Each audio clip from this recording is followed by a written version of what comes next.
네, 요즘 아파트 지하주차장 전기차 화재 때문에 좀 불안하시고 조금 찜찜하기도 하고 그러시죠? 이 얘기 저 얘기 나오는데 뭐가 맞는지 잘 모르겠기도 하고 전기차가 화재가 많이 난다는 것 같기도 하고 아닌 것 같기도 하고 그리고 화재가 나면 더 위험하다는 것 같기도 하고 아닌 것 같기도 하고 사야 되나 말아야 되나 언론에 많은 얘기 나오는데 뭐가 맞고 뭐가 틀리는지 이정환 슬로우 뉴스 대표 모시고 한번 하나하나 차곡차곡 짚어보도록 하겠습니다. 안녕하세요. 어서 오세요. 네, 안녕하십니까. 네. 일단 청라 아파트 주차장 화재 그것 때문에 지금 네. 뭐 다들 두려움이 많고 네. 언론에는 어떤 언론을 보면 너무 무서워서 전기차는 살 수가 그렇죠. 없을 것 같아요. 지금 중고 매물도 많이 나왔다고 하고요. 네. 어떤 상황인가요? 이게 뭐 많이 보셨겠지만 운행 중도 아니고 충전 중도 아니었습니다. 심지어 사흘 전에 주차해 놓은 차량에서 갑자기 불이 났는데 뭐 원인은 파악해 봐야 되겠지만 피해 차량이 140대나 되고요. 전소된 차량이 72대. 그리고 이 아파트 전체 끄름이 올라가 가지고 피해 규모가 100억 원이 넘을 거라고 합니다. 그리고 뭐 전기와 물도 끊기고 불길 잡기까지 무려 8시간이 넘게 걸렸습니다. 그리고 1500도 이상 온도가 올라서 자칫 이런 사고가 발생하면 이 골조나 콘크리트까지 녹아내리는 거 아니냐라는 우려도 나왔습니다. 그래서 정말 이렇게 무시무시하죠. 그래서 이 뭐 뒤에 말씀드리겠습니다만 전기차가 특별히 더 화재가 많이 나는 건 아니라고 하지만 이 온도라든가 이 피해 규모, 그 불길이라든가 뭐 기존 내연기관 차량과 비교가 안 된다라는 얘기 나옵니다. 알 수 없는 이유로 불이 났다. 지금 이거잖아요. 네. 근데 불이 확산된 거는 또 스프링클러가 작동해서 작동 안 해서 확산된 것이지 그게 전기차라서 그런 것은 아니다. 이런 반론도 있더라고요. 그렇습니다. 물론 이제 이 전기차, 그리고 또 이 전기 배터리라는 게 워낙 또 위험하기도 해서요. 사실 이제 우리가 이 건전지하고 전혀 다른데 사람들이 그렇게 쉽게 착각을 하는데 이 니켈 카드뮴 그 배터리라는 게 실제로 이제 그 많이 휴대용으로 많이 나오기도 하잖아요. 그런데 이제 그게 자칫 집안에도 굉장히 그런 비싼 배터리가 많은데 그게 충전용 배터리 네네. 우리 네네. 주머니에 넣고 다니는 네네. 거죠. 그런 것도 자칫 이제 그 껍질이 벗겨져가지고 이렇게 단락이 되면 막 불이 붙어가지고 뭐 꺼지지 않는 그런 경우가 생기거든요. 그래서 사실은 이제 그런 그 뭐 쇼핑몰에서 파는 그런 이제 배터리 있는데 임의로 분해하면 절대 안 된다라는 얘기도 많이 하고요. 그리고 그게 주머니 속에서 놓고 다니다가 그 장치 안전장치가 붙어 있지 않은 그런 배터리들은 자칫 주머니 속에서 이렇게 열쇠고리 등하고 부딪혀가지고 그 껍질이 벗겨지면 안에서 거의 폭발하듯이 그래서 엄청난 화재가 발생한다는 얘기도 나옵니다. 그래서 이 전기차뿐만 아니라 이런 배터리들은 굉장히 여전히 그 위험하다고 볼 수 있고요. 그리고 흔히 이제 그 전기차도 문제지만 흔히 하는 이제 그 전기로 하는 이제 그런 이제 전기 자전거라든가 그런 이제 개인용 그 이동 장치들도 굉장히 좀 이 화재가 많이 발생하는 그 통계가 많이 나오고 있습니다. 아, 그러면 전기차 화재라기보다 배터리 화재다 이렇게 봐야 된다. 네네. 뭐 이런 이야기일 네. 수도. 아직은 있겠는데요. 여전히 이제 배터리가 좀 안정성이 떨어지는 그런 부분이 있는 건 사실입니다. 근데 또 통계를 보면 전기차 화재가 내연기관차 화재보다는 그렇게 뭐 많은 건 아니다. 그렇습니다. 뭐 그런 것도 그 있어요. 내연기관차가 2,500만 대 정도 되고요. 화재가 3,700건 정도 됩니다. 그리고 이제 전기차는 54만 대였는데 72건. 이거 정확히 이제 비율을 내보면 전기차는 0.013 정도, 만 대 중에 13대 정도 되고요. 만 대 중에 1.3대 정도 되네요. 그러니까 그리고 내연기관차는 0.014니까 거의 비슷하다고 할 수 있습니다. 그러니까 특별히 전기차가 더 불이 많이 나는 거 아니다. 그리고 오히려 전기차가 화재가 비율은 좀 적다라고도 볼 수 있는데요. 그런데 또 보면 이 내연기관차는 그 수십 년 동안 타던 차들이 다 섞여 있는 것이고, 그러니까요. 그리고 전기차는 사실 대부분 이제 5년 미만 차들이라서 이 전기차도 좀 시간이 지나면 좀 화재 위험이 높지 않겠느냐라는 우려도 당연히 있는 거죠. 그리고 여전히 아까 말씀드린 대로 전기차는 수많은 이제 그 작은 배터리 셀들이 묶여가지고 이제 패키지를 만들잖아요. 근데 그 셀과 셀 사이에 그 방막이라는 게 머리카락 두께 정도 굉장히 얇은 그런 상황이라서 이게 이제 온도가 올라가면 이 방막이 녹기 시작해서 단락이 벌어지면 단락이 생기면 거기서부터 이제 불이 붙기 시작하는데 이 불이 다른 셀로 옮겨 붙으면서 이제 열폭주 현상이 일어나는 거죠.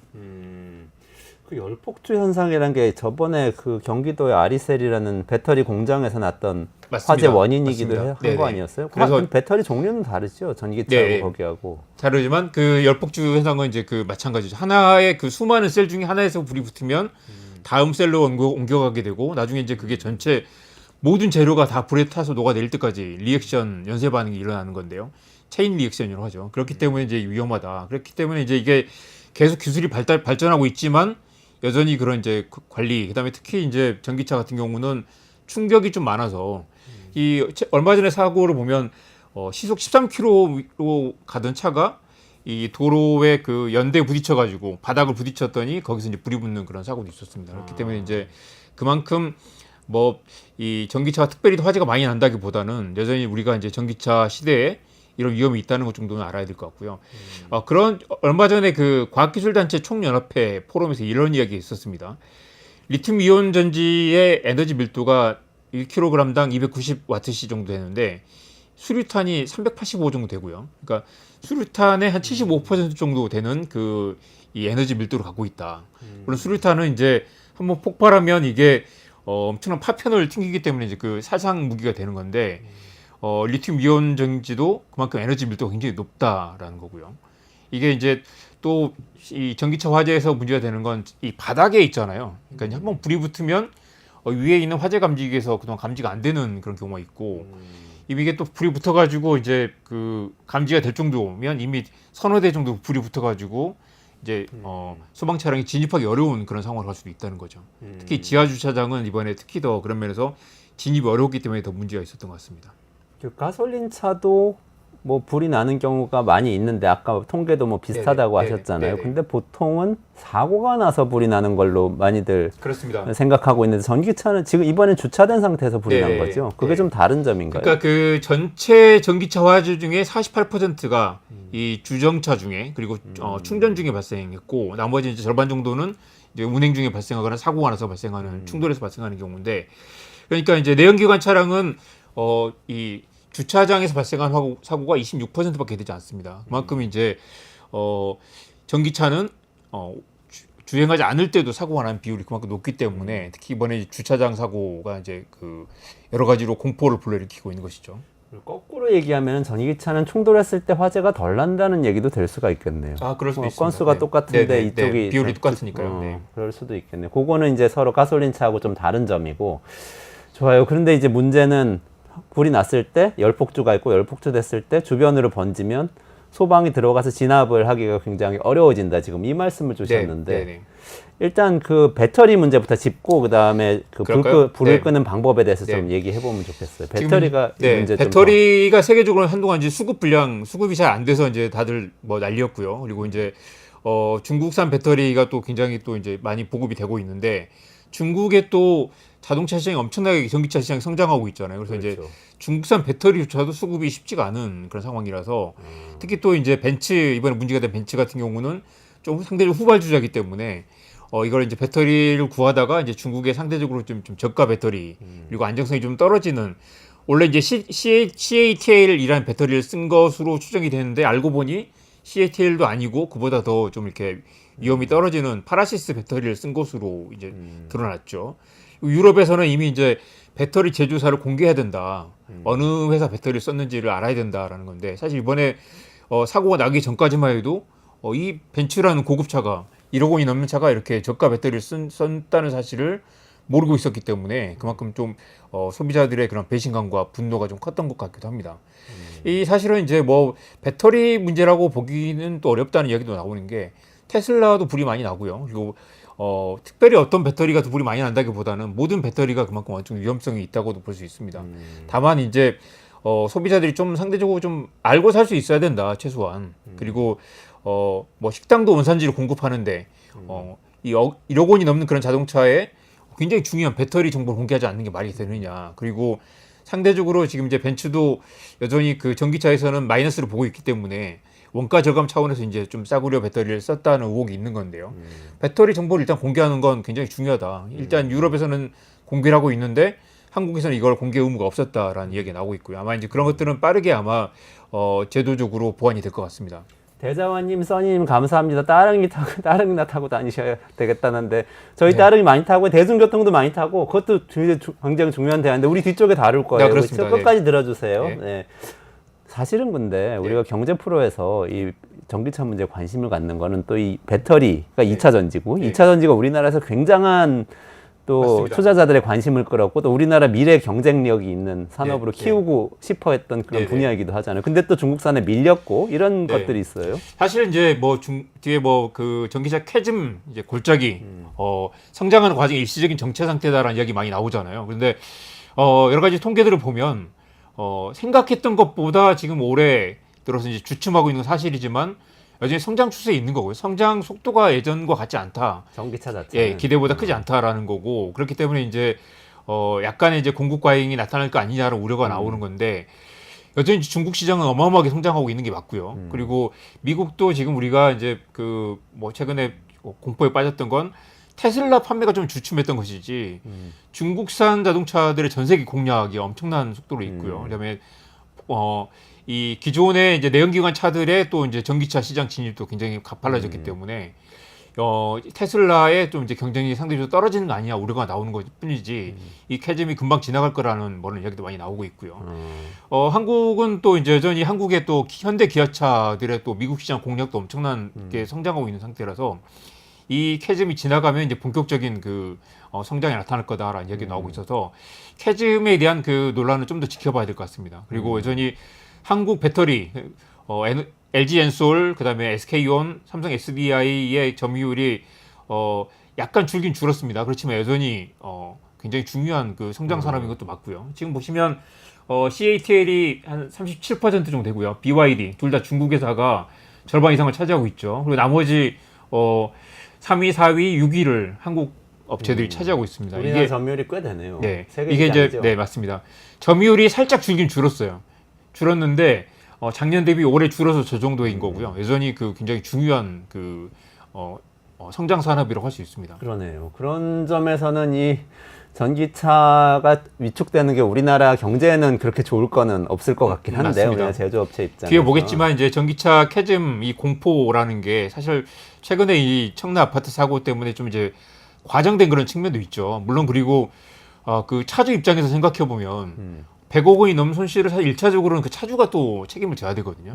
져야 되고 이게 차주가 들어있는 이제 그 보험이 있겠지만 보험에서 또 보상이 뭐 5억 원밖에 되지 않을 거다. 나머지 이제 95억 원 정도를 차주가 이제 다시 벤츠를 상대로 소송을 걸어야 되고 벤츠는 또 배터리 회사를 상대로 소송을 걸어서 서로 이제 분담을 하겠죠. 그리고 이제 책임 범위가 어디까지냐. 그리고 이 벤츠가 사실은 배터리 문제로 또 리콜을 실시한 적이 있었는데 이 문제 차량이 리콜 대상이 아니냐라는 논란도 좀 있고 손해 범위를 두고 이제 갈등이 있겠지만 결국 이 위기를 넘어서면 결국 그 대세는 대세는 결국 전기차로 갈 것이고 이 안정성도 조금씩 보완될 것이고 이번에 사고도 결국은 이제 그런 이야기도 많이 하죠. 배터리의 문제도 있지만 전기차의 문제도 있지만 우리가 전기차 시대를 살아갈 거면 이런 이제 그 좀 소방 장비에 대한 그런 보완이 필요하다라는 얘기도 많이 나오죠.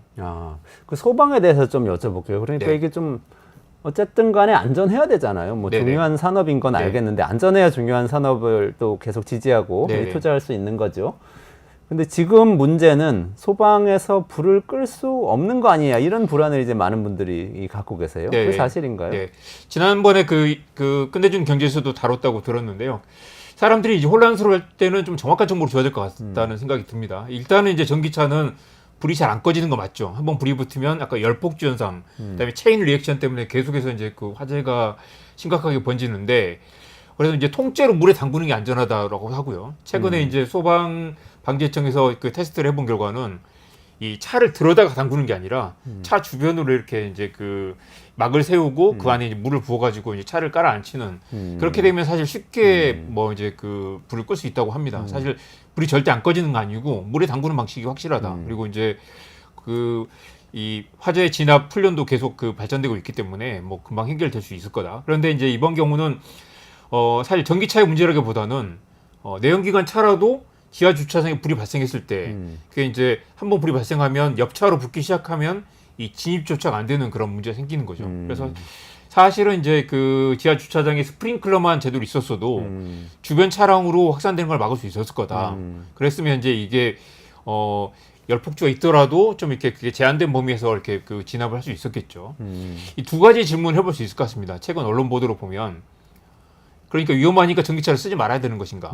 첫 번째 질문이고 과연 전기차의 위험을 제대로 대비했는가가 두 번째 질문인데 첫 번째 질문으로 가면 전기차를 그래서 쓰지 말아야 되는가라는 건 또 아닌 거죠. 세계적으로 전기차를 확산되는 추세고 한국도 2030년까지 전기차 비율을 50% 늘리겠다고 하지 않았습니까? 근데 지금 점유율이 한 8%밖에 되지 않으니까 15만 대 정도니까요. 계속 늘려야 되는 상황인데 지금 전기차 위험하니까 쓰지 말자라고 가는 건 뭐 대안이 아닌 것 같고 우리는 결국 전기차와 함께 살아야 하는 운명이다라는 얘기도 많이 나옵니다. 두 번째, 전기차 위험을 제대로 대비했는가라는 거 보면 사실은 이제 발생 확률이 0.013밖에 되지 않지만 지하 주차장에 스프링클러를 의무화해야 된다라는 주장이 나오고요. 내연기관차였으면 사실 이제 뭐 이렇게까지 크지 않을 수도 있겠다고 하지만 이제 전기차 시대로 가면 모든 아파트들이 이런 위험에 대비해야 되는 그런 추세로 갈 것 같습니다. 그리고 이제 임시적으로는 전기차를 지하에 주차하지 않도록 하는 그런 방안들, 그다음에 이 바닥 스프링클러 얘기도 많이 나오는데요. 이건 또 비용이 또 많이 들기 때문에 이 전기차 주차 공간에만 뭐 설치하는 방안이라든가 그러면 이제 그 비용을 누가 낼 것인가? 전기차 지금도 이제 아파트마다 전기차 충전 설비를 이제 전기차 차주들이 좀 분담해야 된다는 얘기가 나오는 것처럼 이게 이제 어떤 정부 지원도 필요할 것이고 전기차에 대한 특별한 이제 소방 방지 장비가 필요하다면 거기에 이제 비용을 누가 분담할 것인가도 좀 구체적인 논의를 해야 되겠죠. 그렇군요. 지금 써니님이 화재 진압에 물이 전기차에는 더 많이 들겠네요라고 하셨는데 지난번에 제가 얘기를 들어보니까 일반 가솔린차 차량한테 불이 났을 때 물을 막 분사를 하는 게 조심스럽대요. 소방에서도 물을 분사하면 가솔린 때문에 이게 오히려 불이 번질 수가 있기 네네. 때문에 보통은 특수 용제를 사용을 한다고 그럽니다. 그러니까 네네. 전기차나 가솔린차나 불 끄기는 둘 다 어려운데 특수 용제를 가져와서 분사해야 되니까. 근데 이제 내연기관차는 그동안의 역사가 있기 때문에 그게 다 준비가 돼 있고 전기차는 좀 준비가 덜 돼 있었던 게 아닌가. 뭐 가솔린 차는 그런 그러니까 한 30분이면 이제 불이 꺼진다고 불을 잡을 수 있다고 하는데요.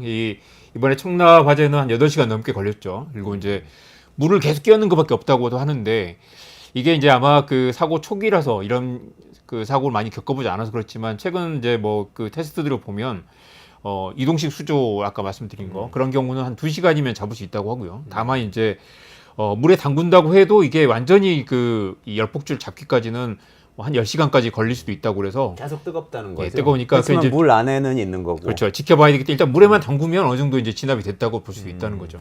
2시간 정도면 진압이 될 수 있다. 문제는 지하 주차장에 그 소방 인원과 그 장비가 들어가야 그렇죠. 되는데 너무 이제 뜨거운 경우에 아예 진입조차 못해서 이번 경우는 140여 대가 다 불에 탈 때까지 그냥 지켜보고 있다가 실제로 전기차 완전 소진돼서 안에 있는 모든 연료가 모든 배터리가 녹아내릴 때까지 지켜볼 수밖에 없었는데 이런 문제를 해결하기 위해서라도 최소한 지하 주차장의 스프링클러 바닥 스프링클러까지 아니더라도 스프링클러는 의무화해야 된다라는 얘기 나오고요. 그리고 바닥 스프링클러는 좀 여유가 있는 그 아파트라면 이제 전기차 주차장 주차 공간만이라도 설치를 하는 게 필요할 것 같습니다. 바닥 스프링클러 아니고 위에서 분사하는 거라도 효과는 있어요? 그렇습니다. 위에서 분사하는 스프링클러만 있었더라도 이번 사고 이렇게 커지지 않았을 배터리가 거라는. 바닥에 있지만 위에서 네네. 분사해도 지금 이번 경우는 이제 그 주변 차량으로 번지면서 이게 아파트 그 주차장 전체에 불이 붙었던 거라서 만약 그 전기차 불이 꺼지지 않더라도 주변 차량으로 확산되는 것만 막았어도 이렇게 화재가 크지 않았겠죠. 5월이었나요? 네. 분산에서 뭐 비슷한 화재가 있었다고 얘기를 들었던 것 같아요. 네네. 네, 저기 아파트 지하 주차장에서 그때 네네네. 화재가 났었는데 그때는 스프링클러가 작동했다면서요. 맞습니다. 그때는 스프링클러가 있었기 때문에 45분 만에 진화가 됐고 일단 천장에만 있어도 이게 확산되는 걸 막을 수 있다는 거죠. 그래서 사실은 지금 이제 뭐 제가 그 정확한 정보가 필요하다고 말씀드린 것처럼 이 전기차에 불이 나면 지하 주차장 전체가 다 불바다가 된다라고 하는 게 아니라 이번 경우는 전기차에 문제도 있지만 왜 스프링클러가 작동하지 않았을까? 스프링클러를 껐다는 이야기도 있고 그랬죠. 그리고 이제 그 화재 발생 그 경보가 나니까 이 관리실에서 이제 오작동인 줄 알고 이제 그 경보를 껐다는 이야기도 있었는데 이 사실은 사고가 발생하려면 여러 개 그 스위스 치즈 효과라고 하죠. 에멘탈 치즈 구멍이 있는데 여러 개가 맞물리면 그 통과되는 것처럼 이번 경우는 여러 그 위험들이 한꺼번에 맞물리면서 비극을 초래했는데 적어도 스프링클러만 있어도 이렇게 사고가 크지 않는다. 이게 전기차의 문제라기보다는 최소한 안전 설비의 문제라는 거고요. 그리고 이제 전기차를 사실 이번 경우에 그 경우는 그래도 우리가 전기차를 포기할 수는 없다. 장기적으로 전기차로 가야 되고 이번에 벤츠 같은 경우는 이제 책임 소재를 가려야 되겠죠. 위험 요인이 충분히 여러 차례 경고가 있었는데 왜 이 차를 리콜을 하지 않았는가. 그리고 이 책임 소재를 만약에 벤츠가 책임지고 그 해결을 한다면 차주들의 그런 불안감도 좀 일정 부분 해소될 수 있을 거고요. 그리고 정부 차원에서도 이런 이제 전기차 화재에 대한 그런 보완 제도가 필요하겠죠. 써니님 또 말씀 주셨는데 탄소 중립으로 가려면 내연기관의 전기차로 전환이 필요하죠. 그거는 그렇죠. 확실한데 네.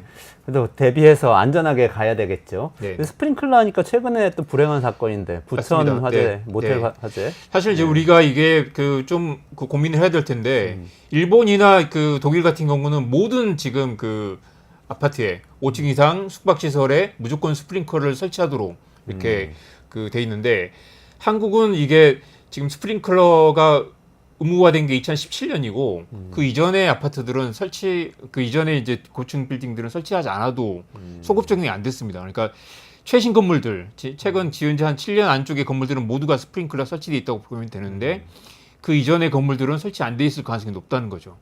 사실은 이제 그래서 안타까운 일이지만 앞으로 이제 호텔이나 대형 숙박시설을 갈 때 스프링클러 몇 년도에 지은 건물인가를 좀 봐야 될 것이고 스프링클러 설치 의무를 좀 봐야 되겠죠. 스프링클러만 있었어도 상당 부분 문제 해결될 수 있다라는 거고요. 숙박시설 화재가 최근 5년 동안 1,800건이고 33명이 사망을 했습니다. 사실 스프링클러가 없는 그런 이제 그 취약한 그런 부분들에 대한 이번에 고민이 좀 생겼고 보안 입법을 통해서라도 한국도 장기적으로 이렇게 그 어느 정도 규모 이상부터 좀 이렇게 스프링클러 의무화하는 것들만 있어도 피해를 막을 수 있다. 우리가 늘 뒤늦게 이런 이야기들이 나오지만 뒤늦게라도 이런 문제를 바로잡는 것들이 필요할 것 같습니다. 배터리 제조사를 공개하고 스프링클러 설치하고 이 두 가지 지금 네. 대안을 말씀하셨네요. 네.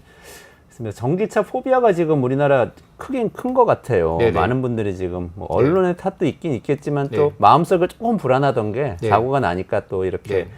발화된 것도 있는 것 같은데 네. 이게 어떻게 될까요 앞으로? 그래서 이제 그 전기차 이제 그 완충 안방을 하면 안 된다라는 최근에 보도도 있었는데 팩트체크를 해보니 그건 또 사실도 아니라는 또 반론도 있고요. 전기차 이미 그 제조에서 나올 때부터 100% 배터리의 100%를 충전하게 된 게 아니라 게이지의 100%는 실제로 그 배터리의 한 8, 90% 정도로 설정이 돼 있다는 거죠. 어차피 완충이 되지 않도록. 제조사가 그렇게 해놓는다는 거죠. 그리고 사실은 이제 완충이 되면 될수록 에너지 밀도가 높아지기 때문에 위험한 건 맞지만 사실 이 문제를 지금 BMS라고 하잖아요. 배터리 매니지먼트 시스템이라든가 안전장치로 풀어야지 불날지 모르니까 휘발유를 조금만 채우고 다니라거나 그런 것들도 근본적인 해법은 아닌 거고요.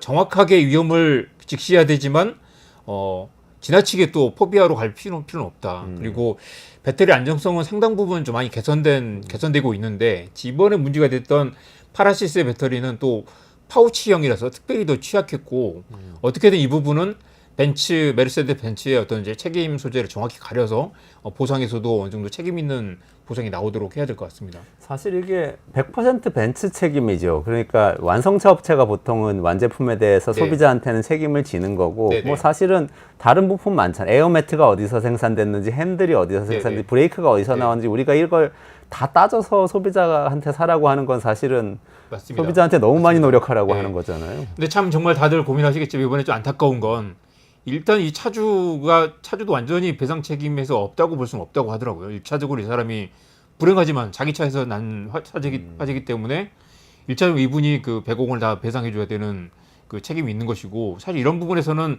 정부가 좀 책임 있게 나서가지고 좀 책임 소재 그다음에 이런 그 공포에 빠져들지 않도록 좀 교통 정리를 해줄 필요가 있지 않을까라는 생각도 들고요. 거듭 말씀드리는 건 전기차는 뉴노멀이고 앞으로 우리가 모두 전기차와 함께 살아가야 될 운명이고 전기차 화재를 줄이면서 화재가 나더라도 이걸 더 큰 피해로 번지지 않도록 좀 이렇게 그 제도적 보완하는 방향으로 가야 된다는 거죠. 유럽은 전기차가 되게 많잖아요. 상대적으로. 네. 지금 중국, 유럽, 미국 이런 순서인 것 같은데 맞습니다. 네. 유럽이 또 보통은 법제도가 앞서가는데 네네. 지금 유럽에서는 어떻게 하고 있나요? 유럽은 지금 노르웨이 같은 경우는 전기차 신차 판매 중에 88%가 이미 그 전기차로 옮겨갔고요. 아이슬란드도 70% 정도 되네요. 그러니까 이게 이제 전 세계적으로 그 속도의 차이는 있지만 정도의 차이는 있지만 대부분 다 이제 전기차로 옮겨가거나 이제 그 이 전기차 판매를 뭐 적극 지원하는 그런 양상인데 최근에 이제 유럽에서 그 독일이 이제 그 전기차 판매 지원을 좀 이제 줄였고요. 그래서 이제 유럽이 전기차 판매가 부진하다고 그래서 전 세계적으로 캐즘 논란이 나타나는 건데 지금 또 이 유럽 의회 선거에서 녹색당이 또 지지율이 많이 떨어졌잖아요. 득표수가 떨어져서 전기차 지원금이 좀 줄어드는 거 아니냐라는 이야기도 나오고 있습니다. 이게 그래서 이제 이게 속도가 좀 더 늦춰지는 거 아니냐라고 하지만 최근 지난 몇 년 사이에 이제 유럽은 이미 상당 부분 전기차 효용이 많이 높아져 있는 상태고 이게 캐즘 논란이 있긴 하지만 중국 주도의 성장 속도 그리고 시장의 변화를 바꾸기 어려울 거다. 그래서 이제 빨리 전 세계 자동차 산업이 얼마나 빨리 그 전환하느냐의 차이일 뿐이지 결국 그 이 추세를 거스르기 어렵다라는 지적이 많이 나옵니다. 그렇군요. 우리하고 뭐 아파트 같이 그런 형태의 주거 형태를 유럽이 갖고 있진 않지만 그리고 지하 주차장이 거기도 있잖아요. 유럽도 그러니까 거기서는 어떻게 하고 있을까요? 유럽도 사실은 이런 그 논의들이 이미 상당히 많이 진행이 돼서요. 그 배터리 제조사는 이미 2026년부터 공개하도록 법이 통과되어 있는 곳이 많고요. 지하 주차를 금지한 곳도 많습니다. 그래서 이제 한국의 아파트들 보면 아예 이제 그 지상 주차장 없앤 곳들이 많잖아요. 근데 만 이번 사건을 계기로 왜 전기차에게만 특혜를 주느냐고 할 수 있겠지만 전기차를 위한 지상 주차장을 일정 부분 허용한다거나 그런 이제 제도적 변화, 그다음에 이 공동주택 단지 차원에서의 어떤 그런 이제 뭐 논의가 좀 필요할 것 같습니다. 전기차를 뭐 진입을 못하게 한다거나 전기차에 뭐 불이익을 주는 방안이 아니라 우리 모두가 전기차로 갈 수밖에 없다라는 전제로 이 뉴노멀에 대한 그런 새로운 어떤 그런 이렇게 그 방식을 논의를 해야 되겠죠. 새로운 기술이 도입되면은 항상 어떤 위험성이 부각되는 시기들이 있는 것 같아요. 네네. 그때의 캐즘이라는 것도 생기고 산업적으로는 네네. 그런 것 같은데 예전에 비행기는 어땠을까? 이런 생각도 갑자기 그렇습니다. 사실은 이제 우리가 그 뭐 이런 사고를 얘기할 때 비행기 사고를 다루는 방식과 자동차 사고를 다루는 방식이 다르다고 하잖아요. 그 항공기 사고가 생기면 반드시 해법을 찾아가지고 보완하는 방식. 그래서 사실 항공기 사고는 거의 49만 분의 1까지 줄었다고 하죠. 49만 분의 1이면은 예를 들면 그런 것들입니다. 그래서 이제 뭐 거의 9.11 테러 이후에 이렇게 이제 그 항공기 조종석 문을 밖에서 열 수 없게 바꾼다거나 그리고 이제 예를 들면 또 이제 그 한때 뭐 자살 테러 비행이 있었기 때문에 지금은 이제 한 사람이 화장실을 갈 때는 반드시 두 사람이 조종석에 앉아 있도록 승무원이 앉아 있도록 한다거나 한 사람이 조종석에 앉아 있지 못하도록 한다거나 그런 제도적 보완들을 기술적 보완, 제도적 보완들을 계속 하게 되죠. 전기차 사고나 이 자동차 사고 같은 경우도 계속해서 이제 그런 이 전기차라서 특별히 위험하다기보다는 계속해서 이제 기술이 발전하는 과정에서 보완이 될 것이고 이번 사고를 계기로 파라시스 배터리에 대한 좀 이제 그런 이 사용 그 점유율이 좀 줄어들면서 그런 보완하는 것들이 계속 나타나겠죠.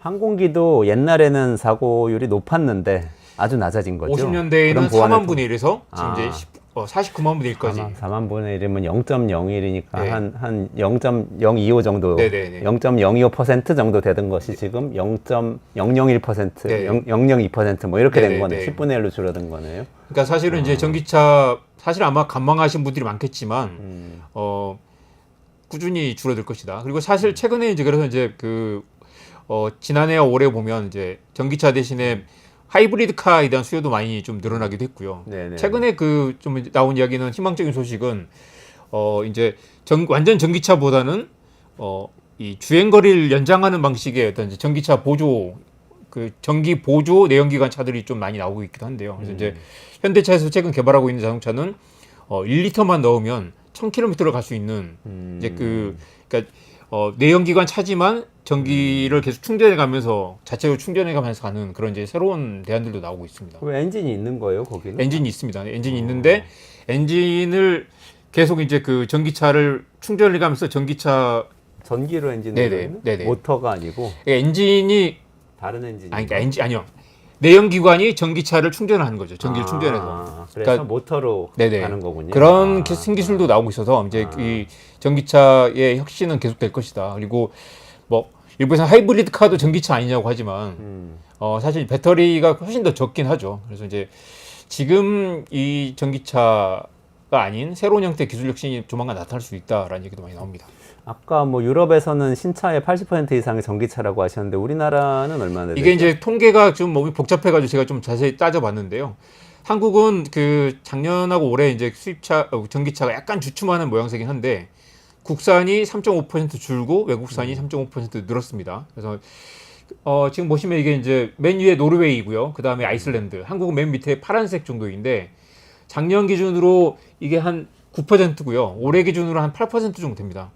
이제 8%도 뭐 꽤 높은 편이죠. 신차 판매 중에 뭐 지금 12대 가운데 한 대 정도가 이제 전기차인 상황이고요. 전기차 캐즘이라고 하지만 또 2분기 들어서 미국도 좀 살아나는 추세고 유럽이 지금 이제 조금 주춤하지만 전 세계적으로는 전기차가 꾸준히 속도의 무지роп이 늘어나고 있고요. 한국은 보면 지난해 2,500만 대 가운데 한국 이 전체 전기차 등록 대수는 54만 대 정도. 그리고 신차 기준으로 하면 8% 정도고요. 그리고 이제 전체 작년에 늘어난 전기차 대비 늘어난 등록 대수 대비 전기차 비중을 하면 33%까지 꽤 높은 편이라고 할 수 있습니다. 그러면 사실 이게 캐즘이라고 얘기하기는 좀 무리가 있다. 이런 의견이신 거네요. 뭐 이제 워낙 시장의 그 기대 수준이 높고 또 테슬라라든가 이제 배터리 업체들 주가가 굉장히 높은 수준이었잖아요. 그만큼 높은 성장성이 반영돼 있는 기대감이 반영돼 있는 주가 수준인데 그 기대에 못 미치면 이제 또 막 폭락이 오는 거겠죠. 그렇지만 전기차가 대세라는 건 부정할 수 없다. 비중 계속 높아지고 있다. 그 해리스 네네네. 아니 근데 요 법무님이 전기차 사라고 보조금 줄 때는 언제고 이렇게 말씀 주셨는데 네네. 보조금 그렇게 많이 줘요? 그거만 좀 짚어보면 좋겠는데. 보조금이 지난해 기준으로 1조 9천억 원을 잡았는데 2조 원 정도를 잡았는데 실제로 쓴 건 이제 1조 1천억 원 정도밖에 안 됐고요. 그래서 사실은 이제 아까 그 이야기를 우리 하고 있죠. 전기차가 과연 더 친환경적인가? 물론 친환경적이긴 하죠. 그런데 이제 결국 전기차도 라이프 사이클 생애 주기 그 비용을 봐야 된다면 결국 버스보다 전기차든 가솔린차든 훨씬 더 이 에너지 소비가 많은 건 사실이고요. 장기적으로는 대중교통과 자전거와 친환경 수단을 좀 더 늘려야 된다. 따릉이가 답이라는 써니님 말씀이 맞네요. 그러면. 그렇습니다. 그래서 이제 우리가 도로와 철도에 들어가는 예산이 8조 원 정도인데 2조 원, 그다음에 거기 이제 전기차의 뭐 주차 혜택이랑 다른 혜택을 비하면 3조 원 가까이 된다고도 하는데 조선일보에서 이런 기사를 썼더라고. 이 예산이면 위례 신사선, 서부선 경전철 등 이제 좀 더 대중교통을 좀 더 늘릴 수도 있다. 전기차 보조금, 전기차 워낙 비싸니까 보조금을 줘서 이제 늘리는 것도 맞는데 같은 예산이라면 대중교통 친화적인 사실 도심에서는 사실 대중교통을 늘리는 게 가장 친화적이긴 하죠. 이제 그런 부분도 우리가 검토를 해야 된다라는 얘기도 나옵니다. 알겠습니다. 아까 해리스 말씀 주시려고 하셨어요? 네네, 그것만 말씀 주시고 마무리하면 지금 이제 또 변수가 해리스 지지율이 굉장히 높아져서 미국에서 당선 가능성이 좀 더 좀 더 높아졌다고 얘기 많이 하잖아요. 근데 트럼프가 당선이 되면 지금 이제 조 바이든 대통령이 했던 전기차 보조금을 폐지할 가능성도 있다라는 얘기도 나옵니다. 지금 유럽은 이미 우파가 득세하면서 전기차 보조금을 줄여서 지금 캐즘 논란이 나오는 거잖아요. 트럼프가 당선되면 전기차 시장에 또 판도가 바뀔 거다라는 얘기도 나오고 있고요. 다만 해리스는 지금 이제 조 바이든이 했던 인플레이션 감축법을 계속 밀어붙일 것이고 탄소 배출량을 줄이고 전기차와 배터리에 무려 3,700억 달러를 계속 투자하겠다라는 입장이라서 이것도 굉장히 중요한 변수가 될 것 같습니다. 그거는 조금만 기다리시면 이승원 평론가하고 같이 미국 대선 판세 분석하면서 얘기 더 나누기로 하고요. 오늘 이정환 대표님하고는 굉장히 좋은 말씀들 많이 들었는데 마지막에 인상적인 도로철도 8조 원씩 쓰는데 전기차에 3조 원 정도 들어간다. 근데 3조 원이면 사실은 대중교통을 훨씬 더 확충할 수도 있는 돈이라서 따릉이와 대중교통에도 관심을 많이 갖자. 이렇게 말씀 주셨습니다. 여기서 마무리하겠습니다. 네, 이정환 대표하고 같이 전기차 문제 짚어봤습니다. 수고하셨습니다. 네, 고맙습니다.